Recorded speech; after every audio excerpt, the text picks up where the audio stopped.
ఇప్పుడు గౌరవ ఎమ్మెల్సీ గారు శ్రీ శ్రీనివాసరెడ్డి గారిని మాట్లాడాల్సిన కోరుతున్నాను.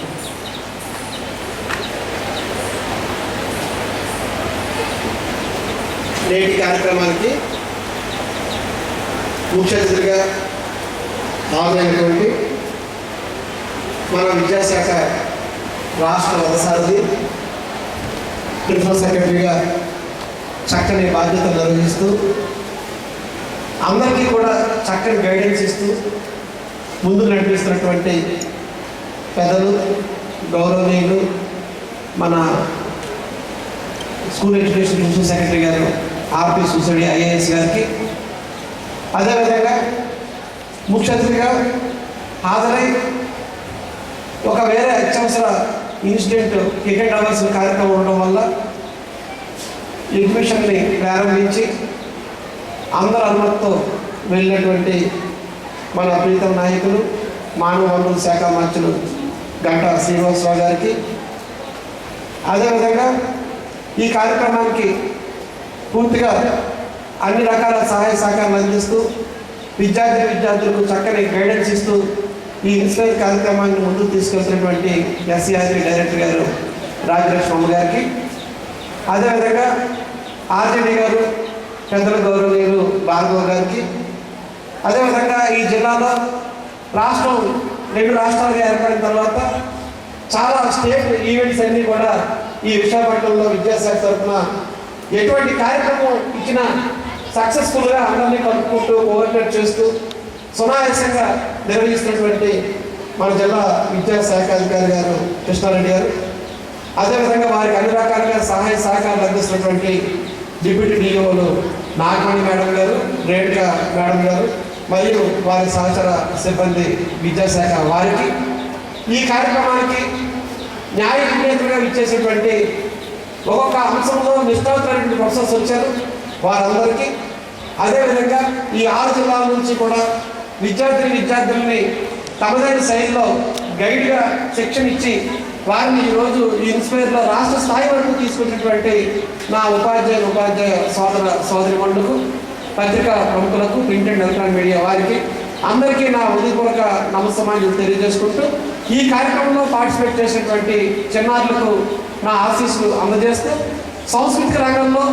ఈ స్వాగతం కింద అనేక ప్రదర్శనలు ఇచ్చినటువంటి కళాకారులుగా అభివృద్ధి చెందినటువంటి చిన్నారులను ఆశీర్వదిస్తూ అందరికీ కూడా నమస్కారాలు. మిత్రులారా, ఇటువంటి కార్యక్రమాలు విద్యాశాఖలో జరుపుకోవాలి.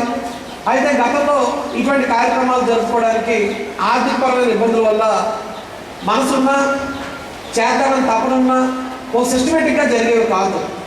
కానీ 2012 తర్వాత మన అబ్దుల్ కలాం గారు రాష్ట్రపతిగా వారు వచ్చిన తర్వాత వారి స్ఫూర్తితో ఈ సైన్స్ని డెవలప్ చేయాలని ఒక ఉద్దేశంతో ఈ ఇన్స్పైర్ కార్యక్రమాలని క్రమం తప్పకుండా కేంద్ర ప్రభుత్వం, రాష్ట్ర ప్రభుత్వం సంయుక్తంగా ఆర్థిక వనరుల్ని సమకూర్చి ప్రతి జిల్లాలోని, తర్వాత ఈ రాష్ట్ర స్థాయిలోని, తర్వాత జాతీయ స్థాయిలోని ఇంకా మంచి అంతర్జాతీయ స్థాయికి కూడా ప్రోత్సహించే విధంగా ఈ కార్యక్రమాలని రూపొందిస్తూ ఎంతోమంది చిన్నారులకు సైంటిఫిక్ టెంపర్మెంట్కి సంబంధించినటువంటి అంశాల్లో ఉత్సుకత, ఇంపార్టెన్స్, వాటిలో ప్రోత్సాహం అన్నీ కూడా ఇందులో లభిస్తూ ఉన్నాయి.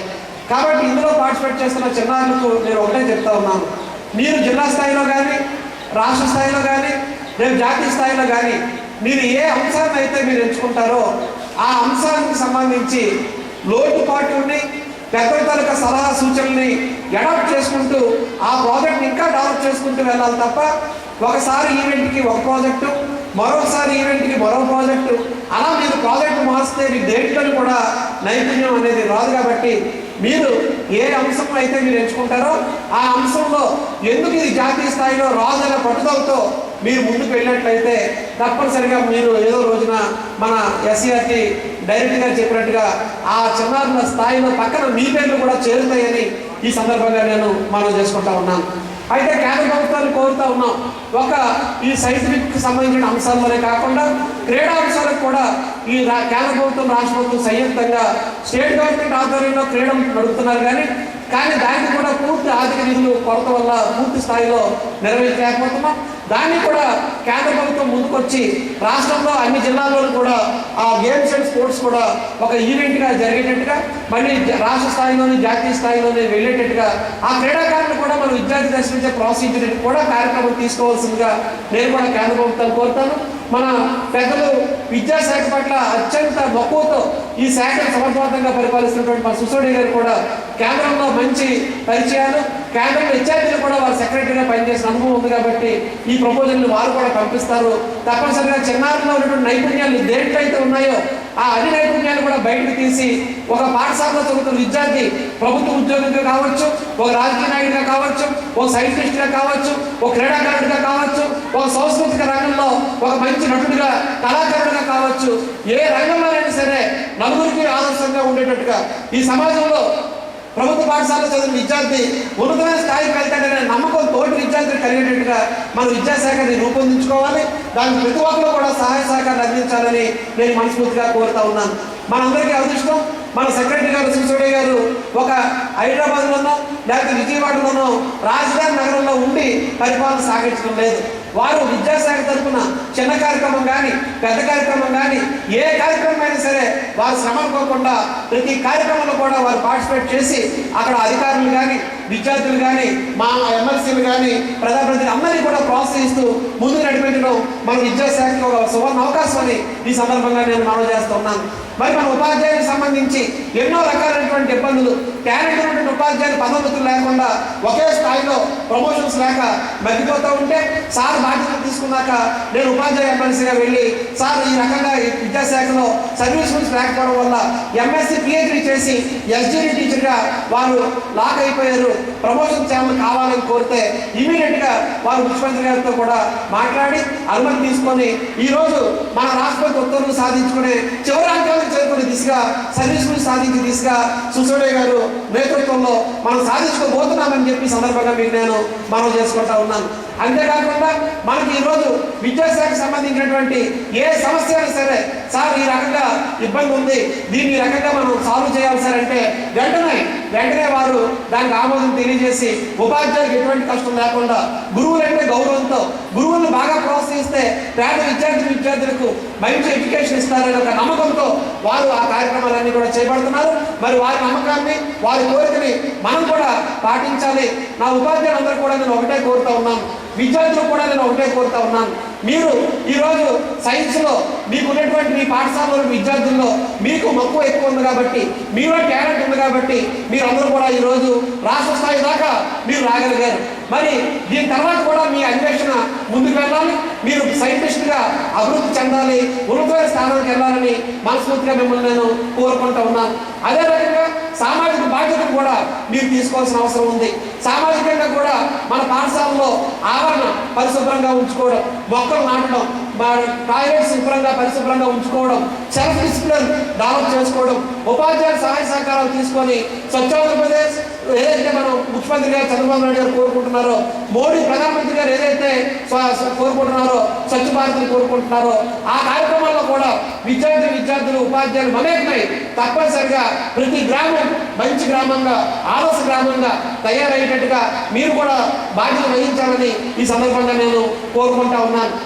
నా ఉపాధ్యాయులు నేను ఒకటే కోరుతా ఉన్నాను, ఈరోజు చాలా పాఠశాలల్లో మన ప్రభుత్వ పాఠశాలలు కాదు కానీ ప్రైవేట్ పాఠశాలల్లో సమయపాలన లేకపోవడం వల్ల అక్కడ ర్యాంకుల కోసం మన అవార్డుల కోసం పిల్లల్లో విద్య ఒకటే చదువు ఒకటే పరమార్థం అని చెప్పి ఉదయం 8 నుంచి సాయంత్రం వరకు కూడా వారికి ఎటువంటి అవకాశాలు లేకుండా విద్య బోధించడం వల్ల తల్లిదండ్రులు కూడా దాని పట్ల మక్కువ చూపించడం వల్ల ఆ విద్యార్థుల మానసిక పరిస్థితి ఎదగకపోవడం వల్ల ఈరోజు మీరు గమనించినట్లయితే గత 3 నెలల్లో కూడా వారు అనుకున్నది సాధించలేకపోయామని, అనుకున్న లక్ష్యాన్ని చేరుకోలేకపోయామని, వారు అనుకున్నట్టుగా ఈ సమాజంలో సహకారం లేకపోయిందని చాలామంది విద్యార్థులు ఆత్మహత్యలు చేసుకుంటా ఉన్నారు. మరి గత 2 నెలల్లో సుమారు 23 మంది విద్యార్థులు వివిధ స్థాయిల్లో ఆత్మహత్యలు చేసుకున్నారు. మరి సుసైడ్ గారి అవగాహన సదస్సు కూడా గుంటూరులో కూడా ఒక కార్యక్రమం నిర్వహించి వారు కూడా రిక్వెస్ట్ చేస్తూ ఉన్నారు. విద్యార్థులు చిన్నప్పటి నుంచి కూడా గెలుపు ఓటముల్ని సమానంగా స్వీకరించే ఆత్మవిశ్వాసాన్ని స్థైర్యాన్ని కల్పించాలని చెప్పి వారు కూడా కోరుతూ ఉన్నారు. కాబట్టి నా ఉపాధ్యాయులు విద్యార్థులు అందరూ కూడా ఈ జీవితం చాలా దూరం ప్రయాణం చేయాలి. కాబట్టి ఈ రోజు ఏదో ఒక అడ్డంకి వచ్చిందని, ఈ రోజు మనం అనుకున్నది సాధించలేకపోయామని నిరాశ నిస్పృహ మీరు పడక్కర్లేదు. తప్పనిసరిగా మీలో పట్టుదల కృషి ఉంటే తప్పనిసరిగా మీరు అడ్డంకులన్నింటినీ కూడా అధిగమించి ఉన్నతమైన స్థానానికి మీరు వెళ్ళగలుగుతారు. కాబట్టి మీకు ఏ ఇబ్బంది వచ్చినా, ఏ అడ్డంకి వచ్చినా దాన్ని అధిగమించే ఆత్మవిశ్వాసాన్ని విద్యతో పాటు పెంచుకొని సమాజంలో ఉన్నతమైన స్థానానికి మీరు ఎదగాలని మా చిన్నారులందరినీ కూడా నేను కోరుకుంటా ఉన్నాను. ఉపాధ్యాయులు విద్యతో పాటు ఆ అంశాలను కూడా మీరు తెలియజేయాలని మిమ్మల్ని కూడా నేను ఉపాధ్యాయ ఎమ్మెల్సీగా నేను కోరుకుంటా ఉన్నాను. మీకున్న సమస్యలు ఏమున్నా మా ఎమ్మెల్సీలుగా మాకు సంఘాలకి అప్పచెప్పండి. మేము పెద్దల సహకారంతో, మన మంత్రి గారి సహకారంతో మేము మీ సమస్యలన్నింటినీ కూడా పరిష్కరిస్తాం. ఇటీవల విద్యాశాఖలో మన ముఖ్యమంత్రి గారు పేపర్లెస్ క్యాబినెట్ పెట్టి ఒక చరిత్ర సృష్టించారు. అదేవిధంగా మన సుశేడి గారు, డైరెక్టర్ గారు, విద్యాశాఖ అధికారులు అందరూ సంయుక్తంగా ఆలోచన చేసి ఈరోజు పేపర్ లేకుండా, నిరీక్షణ లేకుండా వెబ్ కౌన్సిలింగ్ ద్వారా ఉపాధ్యాయులకి ఇంట్లో కూర్చొని ఆర్డర్ ఇచ్చే విధంగా ఈరోజు బదిలీ నిర్వహించి సక్సెస్ఫుల్ గా పూర్తి చేశారు. కాబట్టి వారు మన కోసం కష్టం లేకుండా చేయడం కోసం ఒక సిస్టమ్ ప్రకారంగా వారి కార్యక్రమాలు నిర్వహిస్తున్నప్పుడు మనం కూడా పేద విద్యార్థులకు మంచి విద్యను అందించడం కోసం మనం కూడా శక్తివంచం లేకుండా కష్టపడి ఉపాధ్యాయుడికి గురువులు గౌరవించే దిశగా మనందరం కూడా కృషి చేయాలని పేరున కోరుకుంటూ, మరి ఇన్స్పైర్ అవార్డ్స్ లో చాలా మంది జిల్లా స్థాయిలోనే అవార్డు సాధించారు, మరి రాష్ట్ర స్థాయికి ఈరోజు వచ్చారు.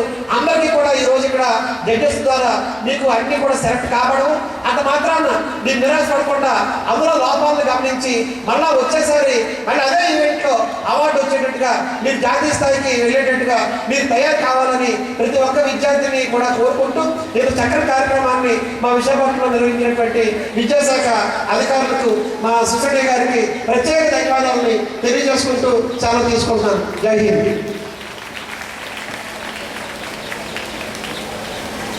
సార్ థ్యాంక్ యూ సార్, మంచి అమూల్యమైనటువంటి సందేశాన్ని ఇచ్చారు. ప్రత్యేక ధన్యవాదాలు తెలియజేస్తున్నాను సార్.